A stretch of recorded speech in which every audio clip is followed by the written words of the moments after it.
Boa noite a todos. Boa noite. Sejam bem-vindos. Obrigada pela vossa presença, por se terem deslocado até aqui mais uma vez. Às vezes a nossa vida tem fases, tem momentos que parecem uma verdadeira montanha a subir, mas que em vez de ter estas cores bonitas e este céu azul e conseguirmos ver a luz do céu, não vemos luz nenhuma. Como se costuma dizer, não se vê luz nenhuma ao fundo do túnel. O chão, não vemos a beleza que está à volta, só vemos as pedras a virem umas atrás das outras, umas atrás das outras, a tentarem derrubar-nos. E é normal nesses momentos nós questionarmos, mas porquê que isto é subir? Porquê que há tantas pedras? Porquê que está tanto calor? Porquê que eu não tenho mais força nas pernas? Porquê que eu não estou a aguentar? Enfim, uma miríade de questões que todos nós, com certeza, somos familiares. O que é certo é que não dá para voltar para baixo. Não dá para fazer o caminho inverso. Nós temos obrigatoriamente que subir. E ao longo da subida vai haver momentos em que já não há fogo, em que já não há respiração, em que o sol é tão quente que estamos a desidratar, em que as pernas simplesmente falham e nós não conseguimos subir e não temos outra alternativa senão parar, sentar um pouquinho. E muitas vezes no início da subida nós não conseguimos ver ainda o que está à volta. Os nossos olhos parece que estão vedados, estão tapados. Só vemos dor, só vemos sofrimento. Olhamos para cima e ainda vemos o que temos que subir, mas não olhamos para trás para ver o que já subimos, porque a nossa mente está muito toldada. O que é certo é que se continuarmos a subir, se não desistirmos a meio, porque desistir a meio só tem uma alternativa. Quem se põe a subir uma montanha destas, ou volta para trás e vai ficar frustrado. Nesta metáfora seria possível voltar para trás, não é? Ou se ficar no meio, vai morrer à fome, desidratado, comido por algum bichito, ou uma coisa assim. Portanto, a alternativa mesmo é subir. Chegar ao objetivo que se quer. Mesmo quando ainda não sabe muito bem qual é o objetivo. E mesmo quando se pensa que o objetivo é chegar ao topo, esquecendo que o objetivo é fazer o caminho. O certo é que quando continuamos a subir, olhamos para trás, vai havendo mais clareza na nossa mente, olhamos para trás e vimos, olha, afinal eu consegui chegar ali. E eu ali pensava que não conseguia chegar aqui. Mas já consegui, então eu vou dar só mais um minuto, eu não tenho fogo para mais, vou andar mais um minuto e sento-me outra vez. E assim vamos subindo. E quando vamos fazer estas paragens e quando vamos continuando, o certo é que começamos a ter visão para ver as paisagens à volta. E são tão bonitas, e nós perguntamos como é que eu não vi esta beleza toda antes. Agora, há uma alternativa e que nós na vida também vemos muitas pessoas a seguirem essa alternativa, que é ir até ao topo da serra de carro. Porquê que vamos subir a serra se que há quem vá de carro? Porquê que vamos andar aqui nestes caminhos? Não é? Muitas vezes nem há trilhos, temos que andar ali a trepar pedras, a afastar os ursos e tudo mais, a encontrar cobras pelo caminho. Porque se podemos ir de carro. Mas é que quem vai de carro fica sem saber aquilo que o seu próprio corpo seria capaz. Quem vai de carro fica sem saber aquilo que a sua própria mente é capaz de fazer ao longo do caminho, quando sobe. Às vezes que ela vai desistir, às vezes que ela vai continuar. Quem vai de carro não vai vencer a sua própria mente, não vai vencer os seus padrões. Não se vai superar, não vai conhecer os seus limites. Quem vai de carro não vai ver as paisagens à volta, a beleza estonteante das paisagens que não há outra forma de ver senão formos a pé a subir a montanha. De carro não se vê isso, até porque está tudo demasiado difuso, porque a luz no topo da montanha é assim muito difusa, não se consegue ver os detalhes. Então, inequivocamente, o mérito de quem sobe a montanha a pé é muito diferente daquela que sobe de carro. De quem faz batota. E muitas vezes nós vemos que não é preciso ser uma montanha. Muitas vezes até na nossa vida profissional nós vemos isso. Não é? Então, tu podes escrever-me na história com as tuas mentiras amargas e distorcidas. Podes pisar na própria sujidade. Mas mesmo assim, como o pó, eu vou levantar-me. Querias ver-me quebrada, de cabeça curvada, de olhos baixos, ombros caídos e como lágrimas, enfraquecida pelo choro da alma, a minha presença ofende-te. Podes atirar-te a mim com as palavras, podes cortar-me com o teu olhar, podes matar-me com o teu ódio, mas mesmo assim, como o ar, eu vou levantar-me. Deixando para trás noites de terror e de medo, eu levanto-me para um amanhecer que é maravilhosamente claro, como o amanhecer na montanha. Eu levanto-me trazendo os presentes que os meus antepassados deram. Eu sou o sonho e a esperança do escravo. Eu levanto-me, eu levanto-me, eu levanto. Este poema é de Maya Angelou, não é meu. Embora eu gostasse que fosse, mas não é. É de Maya Angelou, uma poeta norte-americana. Quem se lembra, ou quem já viu esta imagem deste filme? Subejamente conhecido entre espíritas. Nosso lar. Nosso lar. Reconhecem ali, não é? O Sr. Dr. André Luís. Ele estava ainda no sopé da montanha, não é? A achar que não era capaz, sem conseguir ver o que estava à volta. Ele só estava a ver as dificuldades, os problemas, as pedras no caminho.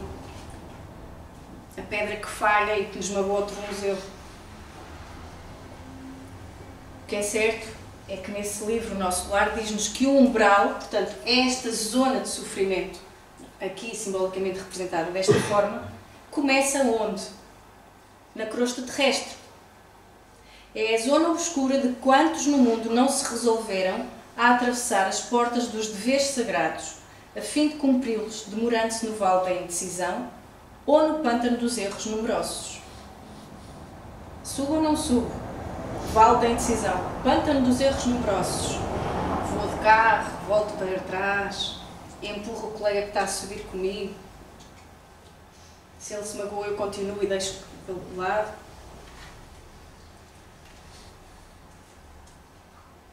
Desculpem, eu li a citação e não vos mostrei.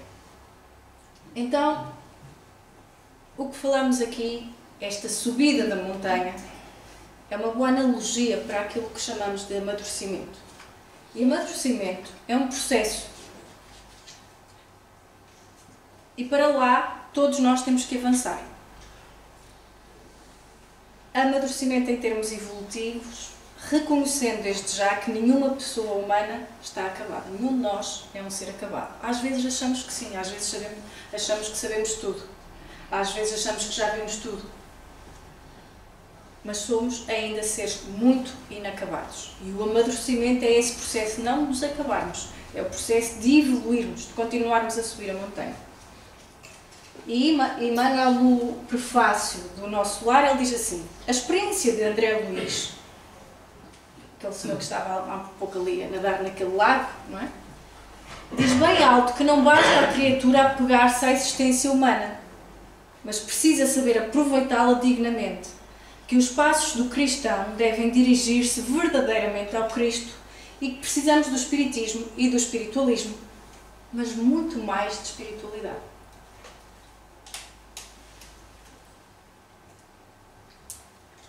Como é que nós vamos chegar ao topo da montanha se não tivermos um porquê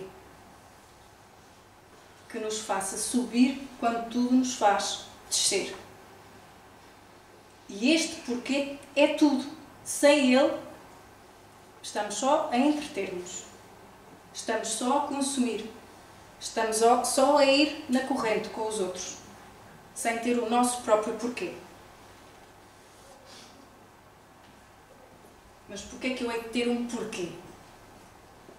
A Joana de Ângeles diz-nos neste livrinho, pequenininho: tu és herdeiro de Deus e o universo, de alguma forma, pertence. Então, se nós somos todos criados por Deus, criativos, livres, capazes de colaborar no dinamismo da criação, que, graças a Deus, ainda não acabou, nós somos chamados a quê?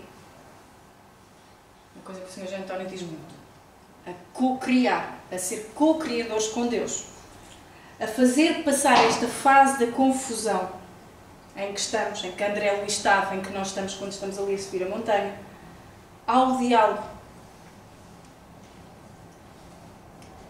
em substituir o cair os braços, ou deixar cair os braços perante a realidade. Quando fazemos isso é porque nos falta qualquer coisa de cristão. Porque cristão não é o adepto religioso.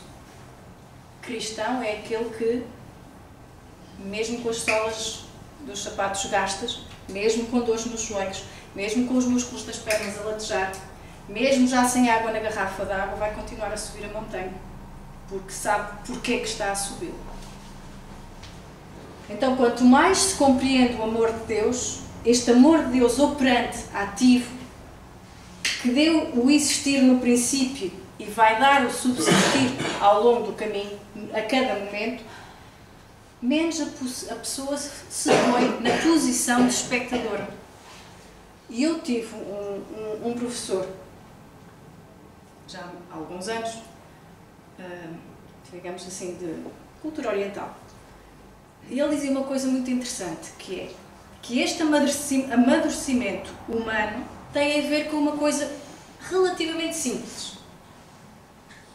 Nós passarmos de consumidores a contribuidores.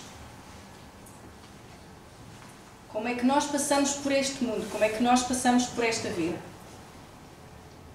Estamos só a ser consumidores, só a desfrutar, só a tirar recursos ao planeta, aos outros, vamos de carro, ou vamos contribuir para alguma coisa?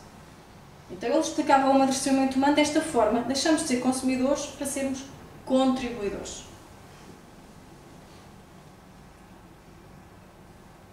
Mas para isto, nós temos que crescer em autonomia. Porque, por exemplo, uma criança pequenina é um consumidor por excelência. Não é? E bem,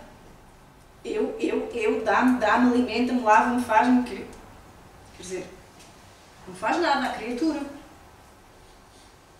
É consumidora por excelência. Mas à medida que cresce em autonomia, isso vai mudar. Então, quanto mais a pessoa caminha, mais ela vai mobilizar os seus interesses e mais vai fortalecer o quê? A sua vontade. E mais vai superar os seus limites. E esta é a tal liberdade que é educada por nós mesmos. A educação da vontade vem daqui. E o amadurecimento começa precisamente na educação da vontade. E ainda no nosso lar diz-nos que a realização nobre exige 3 requisitos fundamentais. Primeiro, desejar. Segundo, saber desejar. Terceiro, merecer, ou por outros termos, uma vontade ativa, trabalho persistente e merecimento justo. Quando se chega ao topo da montanha e vamos beber uma água fresquinha, eu já mereço esta água fresquinha. Aquela pessoa que veio de carro e que está ali a tirar fotografias só à paisagem, não merece água fresquinha nenhuma. Não se esfolou toda, não é?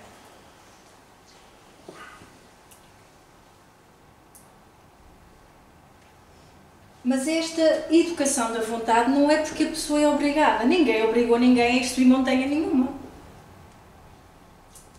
Deus não nos obriga a nada. Mas pelas circunstâncias ela percebe que é o que quer fazer. E depois há aqui uma coisa que é difícil de nós entendermos. Só pela disciplina é que nós chegamos à liberdade. E nós achamos que disciplina é uma prisão, não é? Normalmente. Como é que um atleta, como é que um artista consegue ser bom naquilo que faz? Não é pela disciplina de escrever e mais escrever e mais escrever, ou pintar, ou correr, ou o que seja que o atleta faz. Então, tal como isso, aí nessas situações, é nas mudanças que Deus se vai dando a conhecer. Nessas atividades que precisam de ser reguladas pela disciplina. Ora, se não levantarmos todos os dias da cama, não é uma disciplina? Não é? Quantas vezes não dá vontade de ficar mais um tempinho ali na sorna? Mesmo quando já não há sono, mesmo quando já dormimos as 8 horinhas de sono, nós queremos ficar mais tempo deitados.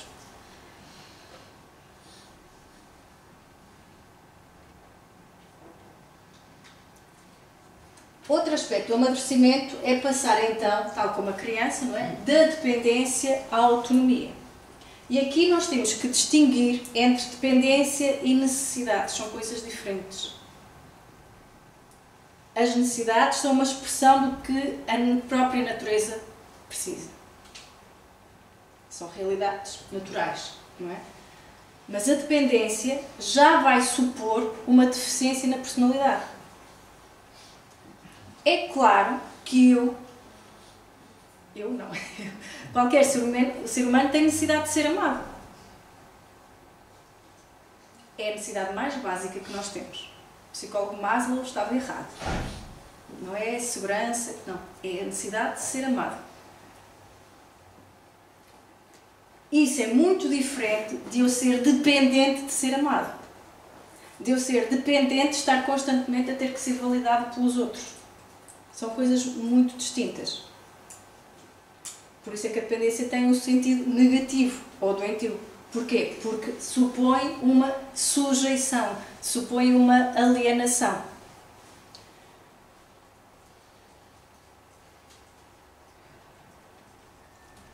Já te lembraste? Ok. Isto ainda é este já é de outro livro, desculpem. Este é que eu até apontei aqui para vos ler um bocadinho. Há aqui eu estou a reler o livro e há aqui uma situação que me chocou logo. É claro que aquela descrição do umbral e dos sofrimentos, já todos são familiarizados mais ou menos pelo Memórias de um Suicida, não é? Por este livrinho assim magrinho, não é?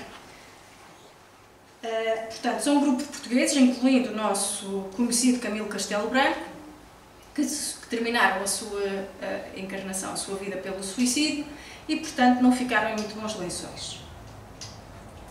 Eu vou destacar aqui a situação do Jerónimo Silva, se não me engano, Jerónimo Silva, sou ótimo para nomes, não é, Jerónimo de Araújo Silveira, em que ele, depois de ter sido resgatado do umbral, portanto, daquela zona onde vocês viram há pouco o André Luís, e esteve lá anos e anos a sofrer, ele está a ser atormentado com saudades da família. Ele quer voltar à casa, ver a família, ver a filhinha de 7 anos e tudo mais. E faz tudo para ir pedir lá aos benfeitores do sítio para lhe ser permitido vir visitar. E o surpreendente para mim neste episódio é que os benfeitores, que parece que eu estou nessa fase agora, vão deixá-lo vir visitar a família. Mas antes disso, eu vou ler-vos aqui o que ele diz. Quando ele faz o pedido ao benfeitor do lado do sítio, os olhos faiscantes do chefe da falange de médicos caíram enternecidos sobre o espírito intranquilo, portanto do Jerónimo,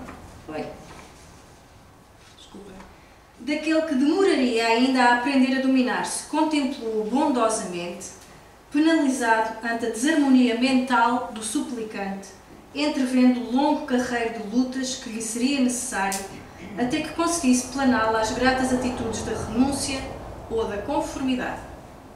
Portanto, mesmo quando o benfeitor lhe diz, ok, vamos ter que deixar este senhor ir ver lá a família e a emenda vai ser pior que o soneto, e daí os olhos ternurentos do benfeitor, porque ainda, ternurentos no sentido o que esta pessoa ainda está a pedir em termos de sofrimento. Mas, e avisam-me, olha, não vás, primeiro tens de te acalmar, primeiro tens de te curar, primeiro tens de te recuperar, e ele insiste, bem teimoso. E depois reparem no que o benfeitor lhe diz, que é um retrato de um amadurecimento espiritual. Eu sou simplesmente um espírito que foi homem, que tendo vivido, sofrido e trabalhado em várias existências sobre a Terra, aprendeu no trajeto algo que com a própria Terra se relaciona. Um servo de Jesus Nazareno, eis o que me honra de ser, embora muito modesto, pobre de méritos, rodeado de senões. Um trabalhador humilde que junto de vós, que sofreis, ensaia os primeiros passos no cultivo da vinha do Mestre Divino. Relembro, ele era um benfeitor espiritual e está a dizer que está a dar os primeiros passos. Portanto, não contem os vossos passos por agora. Os nossos passos por agora. Destacado temporariamente e por sua ordem magnânima para os serviços de Maria de Nazaré. Entre nós ambos, Jerónimo, eu e tu, diz ele para o Jerónimo, pequena diferença existe, distância não muito avançada. Só que, e aqui começa a parte do amadurecimento, tendo vivido maior número de vezes sobre a Terra, sofri mais, trabalhei um pouco mais, aprendendo, portanto, a resignar-me melhor, a renunciar sempre por amor a Deus e a dominar as próprias emoções. Observei, lutei com mais ardor, subiu mais a montanha, obtendo desta arte maior soma de experiências.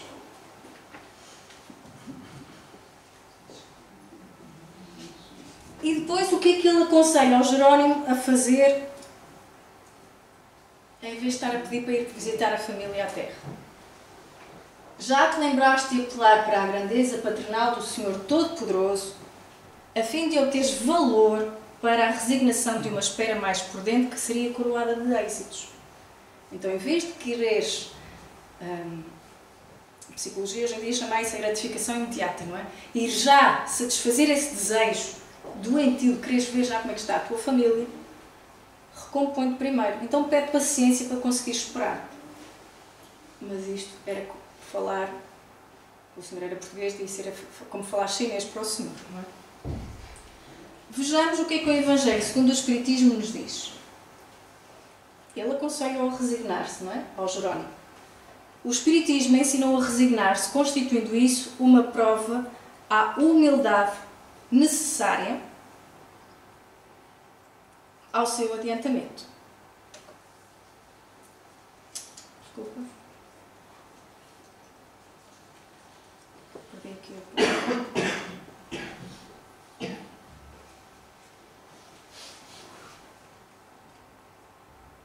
Então, mas como é que nós nos vamos... Como é que nós vamos aprender esta capacidade de nos resignarmos? Trabalhar por parte da dependência. Dependência intelectual, dependência da vontade e dependência da sensibilidade. Desculpem só que desapareceu aqui uma coisa do computador.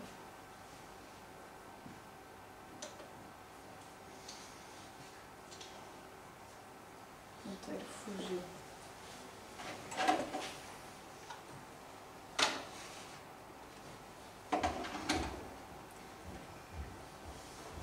A dependência intelectual é o apego excessivo às nossas ideias, à forma como nós pensamos, às nossas opiniões.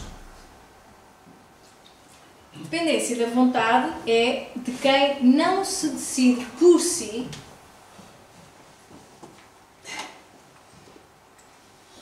quem não se decide por si, se não depois de saber a opinião do outro. Obrigada, Sr. António.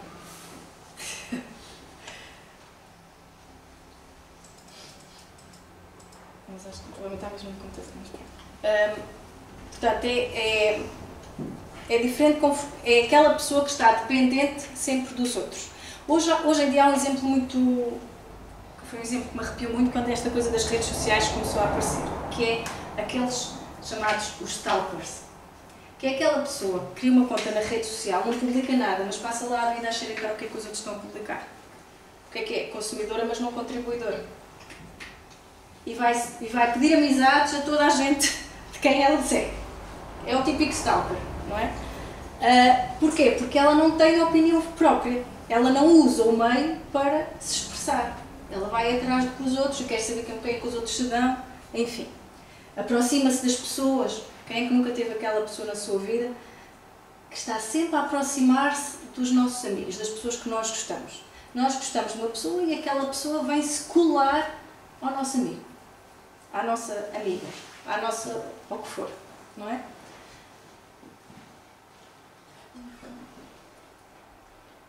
E porque nós nos esquecemos de uma coisa, é que Deus não escolhe os capacitados. Ele capacita os escolhidos. E esses somos todos nós. Depois, a dependência emocional. A dependência da sensibilidade ou emocional. É quando nós usamos os gostos das outras pessoas. Lá está. Aquela pessoa gosta daquilo, então eu vou vestir aquilo. Aquela pessoa gosta daquela pessoa, eu vou me aproximar daquela pessoa.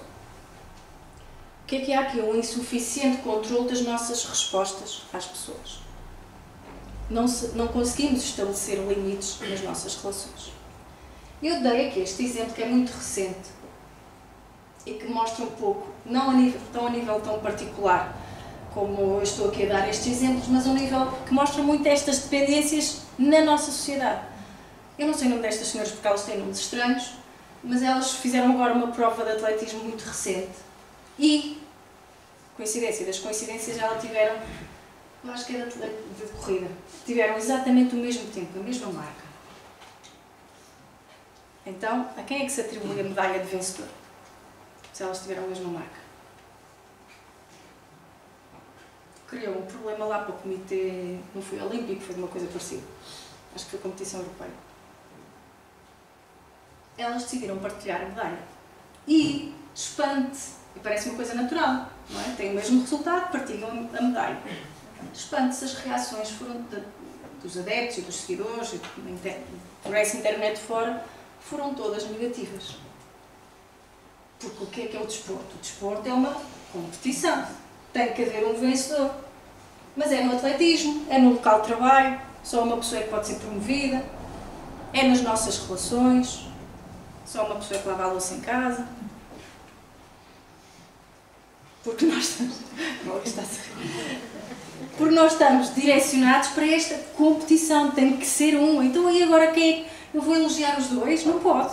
Não pode ser. Não pode haver dois bons, tem que haver um bom e um vilão. Tem que haver um vencedor e um vencido. Não foi assim que os contos de fadas nos ensinaram desde pequeninos? Tem que haver uma criança que não coma sopa e um papão. Não é? Então vemos como esta cultura está muito imatura na nossa sociedade. Porque nem aquilo que é bom nós sabemos partilhar. Purificai, portanto, os vossos corações, ou seja, façam crescer esses corações. Não deixeis que os pensamentos fúteis ou mundanos os perturbem. Então, porquê que partilhar uma vitória é mau? Só é mau se estivermos com o coração cheio de pensamentos fúteis ou mundanos.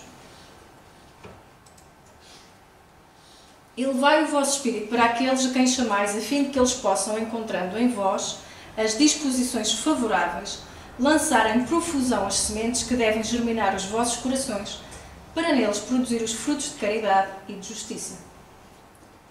Então vamos ver. Deus não tem um corpo, pois não? Pelas últimas notícias não se conhece um corpo de Deus. Tal como o nosso é limitado por outros, o de Deus não é. Vamos pensar assim, se o corpo de Deus é todo o universo, e portanto ele não tem como ser limitado, nem tem como ser competitivo. Porque tudo é Deus. Ele não tem ego como nós temos. Ele não tem vontade, ele não faz nada. Mas nós dizemos, se Deus quiser. Mas Deus não quer nada. É uma frase que não tem sentido. Deus mantém o universo em funcionamento. Mas não é pelas suas escolhas, é pelas leis naturais. Onde é que está a inteligência de Deus? Nas leis que governam o mundo. Nas leis da física, da química, da biologia, da psicologia. Dão conta da natureza. O universo todo está em movimento de acordo com essas leis. As leis são uma expressão da inteligência de Deus. Uma dessas leis é a lei da ação-reação. Alguns conhecem-na por lei do karma. Bela, justa, complexa. Por isso, Deus não decide se eu vou viver ou se eu vou morrer. Aliás, até porque vou viver sempre. Nem se eu me vou curar de uma doença. Não é Ele que decide isso. Não vai decidir se eu sou feliz ou não. Ele não decide nada, Ele não faz nada. Nesse aspecto. Porquê? Porque tudo funciona num fluxo perfeito de causa e efeito. Obedece a essas leis que são a estrutura da natureza. Por isso é que nós vemos inteligência e conhecimento em tudo. Por isso é que quando estamos a subir a montanha, olhamos à volta e, meu Deus, está mesmo ali, é isso mesmo, é meu Deus. Não é? Para onde quer que nós olhemos, o que nós vemos é o conhecimento de Deus. Mas e quando eu vejo as notícias da guerra da Ucrânia e no Mali, na Somália, é também a inteligência de Deus. Como? A permitir que aquelas pessoas tenham uma outra oportunidade de corrigir os erros que estão a fazer agora.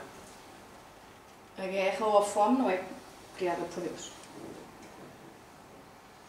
Também muitas vezes nós pensamos, se Deus quiser, tudo dá certo, não é? Eu hoje fiz uma coisa que me assusta, que me vai assustar durante os próximos meses, e nós pensamos, se Deus quiser, vai tudo dar certo. Não vai. Não é se Deus quiser, é se tiver que ser. Se eu trabalhar para isso, se isso estiver no meu planeamento, não é se Deus quiser. Portanto, só resta a cada um viver o dia que se apresenta. Por isso é que o livre-arbítrio é tão soberano, porque senão viveríamos como animais. Então vamos aproveitar essa liberdade, vamos aproveitar esse livre-arbítrio para vivermos com esse encantamento de que há mais além do que nós queremos e daquilo que nós desejamos. Porque se eu me vejo isolada, separada de tudo, eu não consigo relaxar.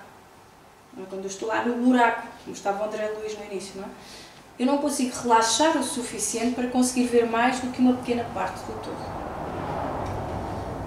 E uma visão parcial é mesmo quando acontece. Nós ouvimos qualquer coisa, fulana disse isto. E começamos logo a fazer interpretações, filmes, juízos. Preferimos isto àquilo que seria o mais fácil. Vamos lá perguntar à fulana porque é que ela disse isso. Qual foi a causa? E conversamos, e dialogamos, e poupa-se uma série de equívocos que podem minar as relações. Mas nós não estamos habituados a esta comunicação franca, aberta, frontal. Preferimos fazer filmes na nossa cabeça. Vamos ver, fiz o que pude, agora eu entrego a Deus. Como é que nos diz o Evangelho? Ao fazer qualquer coisa, voltai o vosso pensamento à fonte suprema. Nada façais sem que a lembrança de Deus venha purificar e santificar os vossos atos. E aqui eu vou trazer um episódio que foi relatado no livro Reflexões Espiritualistas e Científicas de um médico, do Dr. Paulo Frutuoso, quando ele leva uma paciente, tinha cancro da mama, já em estado terminal, ele leva a uma reunião mediúnica no Centro Espírita em que trabalho, no Rio de Janeiro. Iniciou-se a reunião mediúnica, materializou-se através de um médium de efeitos físicos o líder do grupo de médicos que no plano espiritual estavam a atender aqueles pacientes, e quando ele se aproxima da maca do doente, esse líder dos médicos do plano espiritual, quando ele se aproxima da maca do doente, não é, Cláudia? Quando ele se aproxima da maca dos doentes,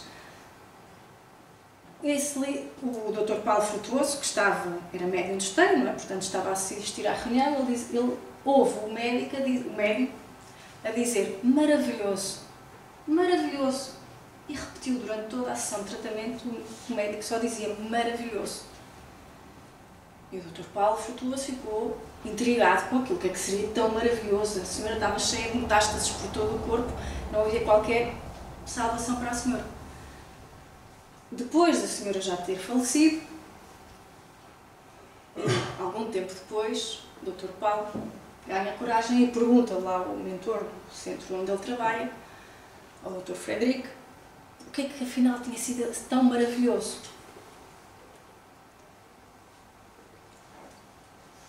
Os médicos estavam a elogiar a forma como aquela paciente estava a aceitar a prova da sua doença.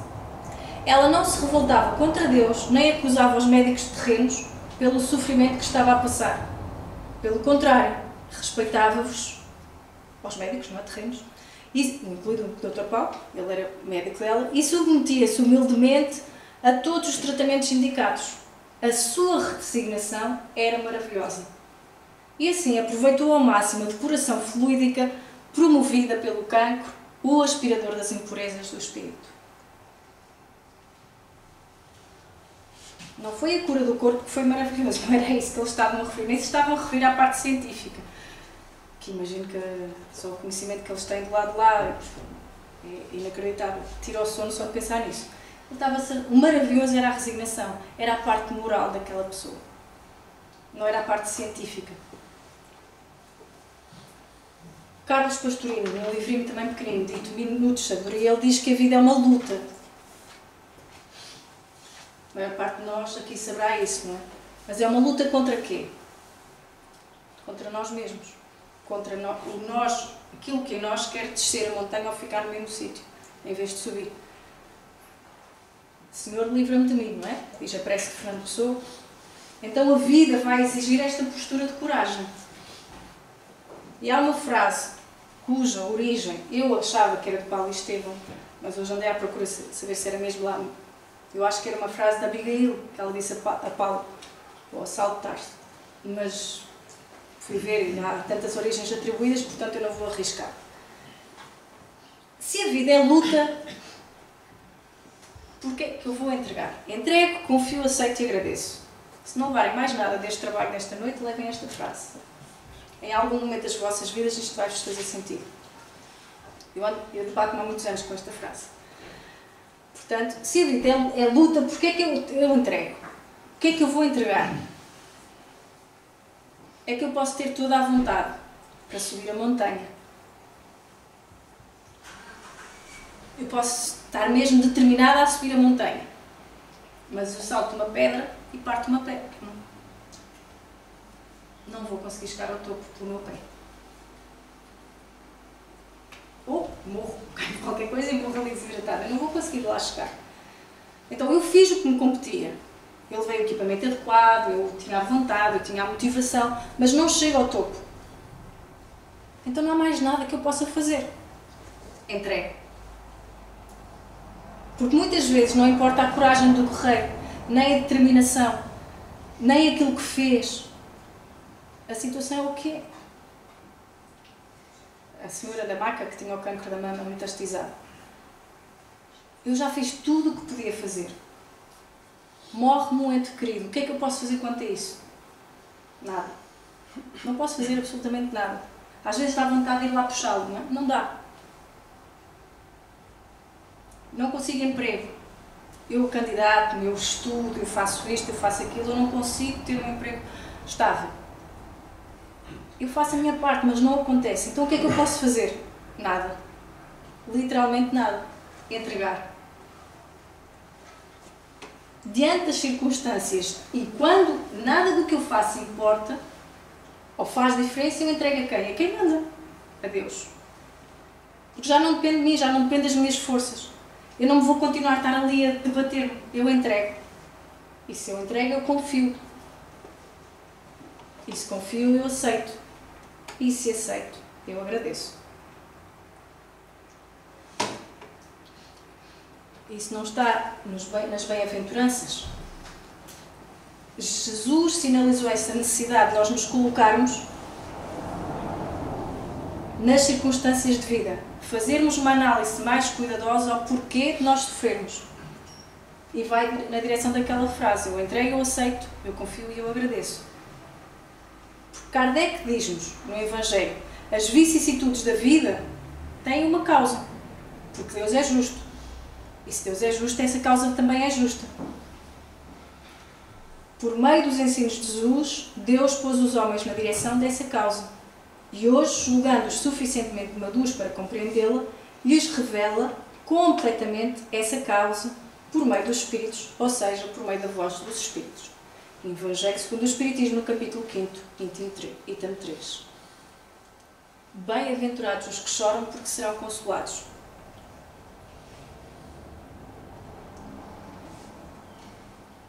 Este foi o que eu falei agora. Mas nós, perante isto, nós dizemos assim: nós que somos espíritas, ou dizemos espíritas, ou aprendizes de espíritas, e na condição de reencarnacionistas, de acreditar na reencarnação, compreender, na necessidade de compreender quando na vida atual a minha aflição é motivada por uma ação presente ou uma ação passada, e que por isso o resultado é magneticamente determinado pela lei da física. Então, em vez de eu desesperar, de nos acharmos abandonados por Deus, de acharmos que ninguém nos ouve, e que nos perguntamos, afinal, onde estão os guias espirituais? O que é que eu fiz para merecer isto? Quem é que nunca se perguntou o que é que eu fiz para merecer isto? E o nosso guia espiritual diz assim: queres mesmo saber?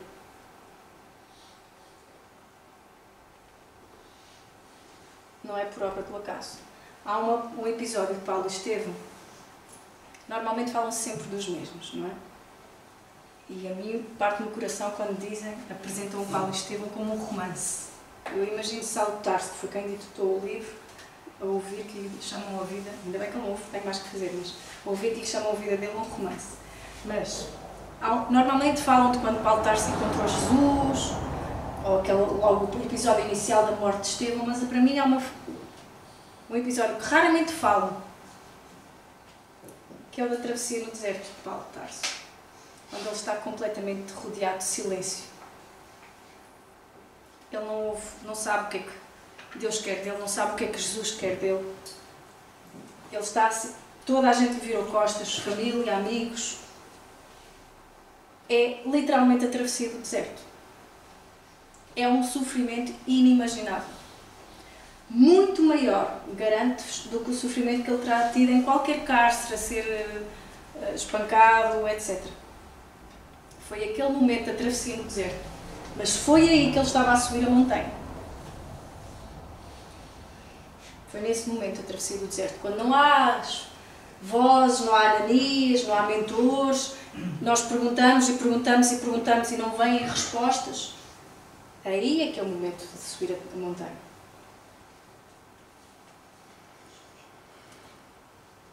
Bem-aventurados os aflitos, pois que serão consolados. Jesus aponta a compensação que hão de ter os que sofrem e a resignação que abençoa o sofrimento como prelúdio da cura. Também podem essas palavras ser traduzidas assim: deveis considerados felizes por sofrerdes, visto que as dores deste mundo são o pagamento da dívida que as vossas passadas faltas vos fizeram contrair. Suportadas pacientemente na terra, essas dores poupam-vos séculos de sofrimentos na vida futura. Deveis, pois, sentir-vos felizes por Deus reduzir a vossa dívida, permitindo que a saldeis agora, o que vos garantirá a tranquilidade do futuro. Vou fazer aqui uma à parte. É muito redutor, porque muitas vezes isto acontece, nós reduzirmos ao espiritismo a um gabinete de contabilidade. Isto não é só eu devo, pago. Até porque normalmente nós pagamos um bocadinho menos do que devemos, por causa da misericórdia de Deus. Mas é uma forma de nós percebermos um pouco isto. Todos nós aprendemos a andar de bicicleta. Mais ou menos. Uns não. E a maioria aprendeu com aquelas rodinhas atrás. Certo? Sim? Só o Sr. Joaquim que aprendeu com rodinhas, mais ninguém. Também com rodinhas. Que sorte a vossa. Eu não. Eu aprendi com a bicicleta do meu irmão 7 anos mais velho. Portanto, imaginam que eu caí muitas vezes. Não havia dinheiro para 2 bicicletas. Portanto, se queres andar, usa a teu. Obviamente que eu caí muitas vezes. Muitas vezes. Rachei muitas vezes os lábios. Cheguei à escola primária, ainda levava uma lambada da professora primária, porque uma menina não é suposto andar de lábios rachados e andar de bicicleta. Tem que estar em casa a brincar com bonequinhas.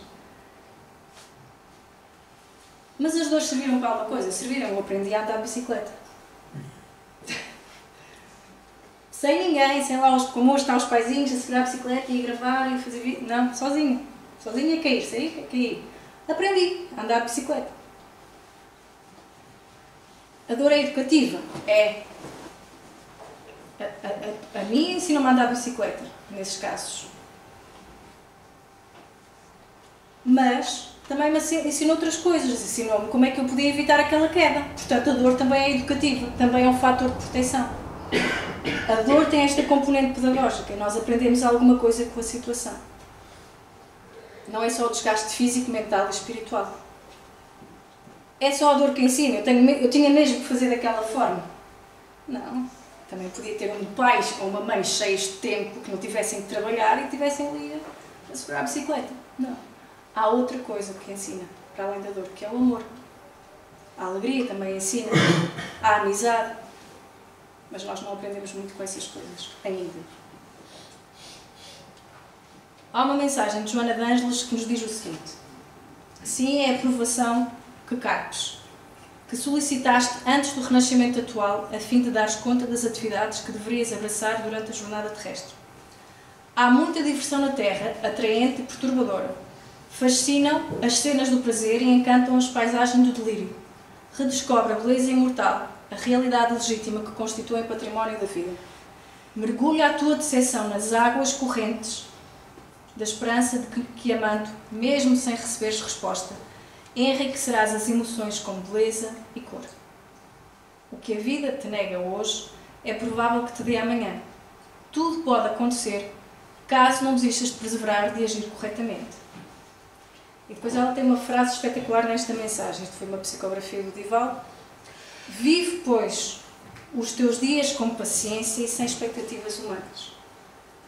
O que é que tem de espetacular nesta frase? Muitas coisas, mas uma delas, o facto de ser de Joana de Ângeles, que foi obrigada, entre aspas, a exercitar muita paciência. Quanto mais não seja pelo facto de ela ter tido uma série de encarnações seguidas enquanto mulher. Já fizeram o exercício de se pôr às vezes no papel destes mentores que nos vêm trazer estes ensinamentos? Eu pus no papel da Joana de Cusa. Ouvir os conselhos de Jesus para a Joana de Cusa para aturar as coisas todas do marido. Eu assim, eu não tinha, não conseguia. Eu ia dizer a Jesus para ele pensar melhor. Quando ela foi a Juana de la Cruz, uma coisa assim no México, em que foi uma pedra no sapato de toda a gente. Ela rebelou-se até contra o padre António Vieira. Ela incomodou todas as instituições. Era religiosa, mas ela incomodou todas as instituições religiosas. Portanto, numa sociedade que pelo menos há 4.000 anos é, essencialmente, mais favorável aos cavalheiros, digamos assim, ela teve obrigatoriamente que exercitar muita paciência. Então, ela exercitou a resignação e, portanto, a mensagem sobre a paciência que está anónima no Evangelho segundo o Espiritismo é dela. Anónima por vontade dela. O que são expectativas humanas? As expectativas de nós termos as nossas vontades concretizadas. E depois ela termina. Descansa da ilusão que decepciona e aceita os acontecimentos que te maceram, como sendo respostas de Deus às tuas solicitações. Então não vamos pelo caminho mais fácil. Vamos pedir ao amigo para tocar a guitarra em vez de descarregar só um MP3. Vamos aprender a cozinhar em vez de comprar só comida congelada. Vamos subir a montanha em vez de ir de carro na nossa vida. Isso é o amadurecimento. Já Carl Jung dizia que o principal objetivo da terapia não é transportar um indivíduo para um impossível estado de felicidade, mas sim a ajudá-lo a adquirir firmeza e paciência perante o sofrimento. A vida acontece no equilíbrio entre a alegria e a dor. Não é uma apologia do sofrimento. Nós também ouvimos muitas vezes este discurso, inclusive pelos espíritas, mas não é apologia nenhuma do sofrimento. É um equilíbrio entre a alegria e a dor e manter a firmeza. A vida não é um inferno. As pessoas é que podem fazer delas. Sobretudo quando nós copiamos padrões alheios, padrões da sociedade, até para as nossas instituições. E muitas vezes para as nossas vidas nós copiamos os padrões das instituições. Então, a mudança está em nós. E no livro Consolador, tem uma pergunta que tem a ver com aquelas partes do aceito, confio e o agradeço. Poder-se-á definir o que é ter fé?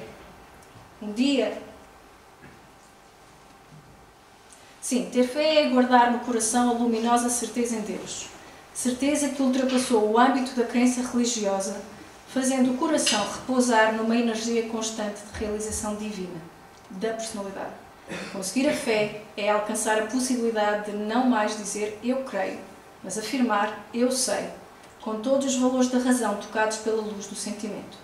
Essa fé não pode estagnar em nenhuma circunstância da vida e sabe trabalhar sempre, intensificando a amplitude da sua iluminação pela dor ou pela responsabilidade, pelo esforço e pelo dever cumprido, traduzindo a certeza na assistência de Deus.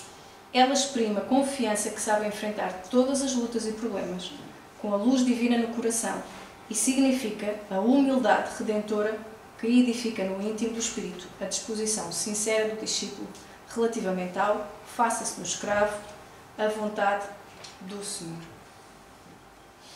E por isso é que neste livrinho, que tem muito a ver com aquilo que nós estivemos a falar hoje, Resvila-te em Deus, diz isto.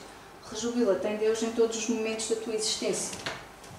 Não relaciones, só vou ler esta frase, os dias felizes e os desventurados entorpecendo ou exaltantes necessariamente.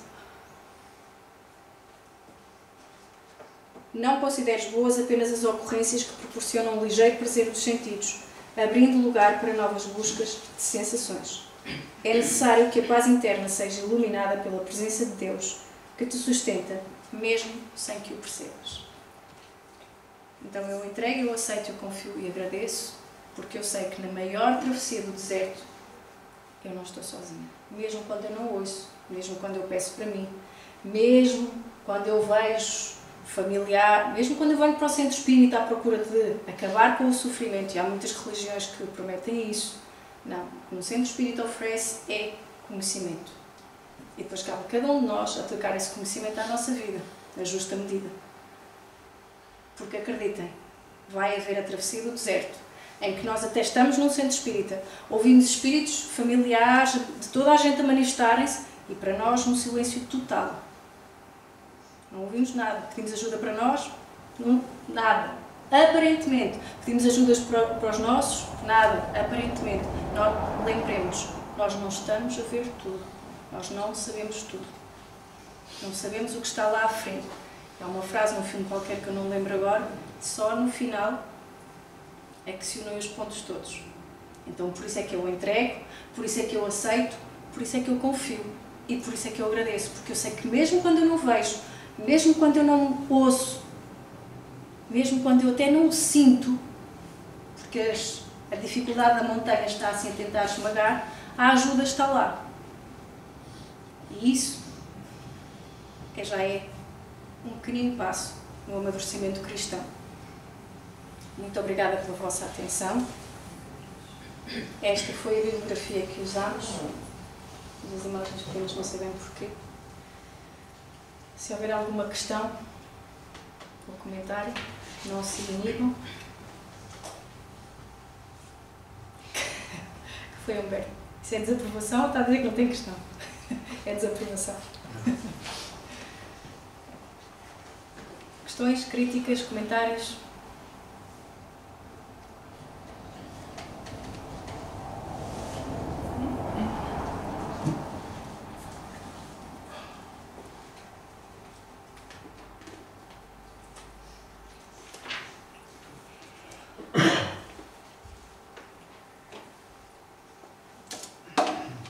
Não havendo questões, convidamos já à prece.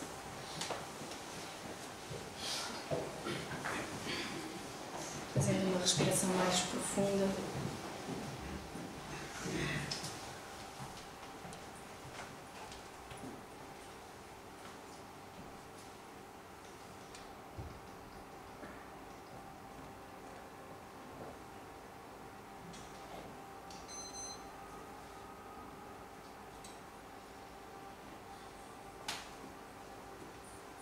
Independentemente de no momento compreendermos ou não a existência de Deus, podemos eventualmente imaginar outra figura, mas convidamos a visualizar nas nossas mentes também a figura de Jesus como um amigo.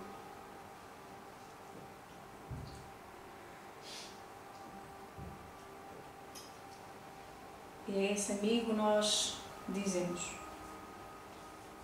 o Senhor é o meu pastor, nada me faltará. Deitar-me faz em verdes pastos, guia-me mansamente a águas muito tranquilas. Refrigera a minha alma, guia-me nas veredas da justiça, por amor do seu nome. Ainda que eu andasse pelo vale das sombras da morte, não temeria mal algum, porque tu estás comigo. A tua vara e o teu cajado consolam-me. Preparas-me um banquete do amor na presença dos meus inimigos. Unges de perfume a minha cabeça. O meu cálice transborda de júbilo. Certamente, a bondade e a misericórdia seguirão todos os dias da minha vida e habitarei na casa do Senhor por longos dias. Senhor, te agradecemos por esta noite e te rogamos que todos os seres, em todos os universos, neste momento, possam sentir um momento de alívio, um alento e um ânimo acrescido. Que haja paz em nós, que haja paz entre nós, que haja paz à nossa volta. E muito obrigada a todos.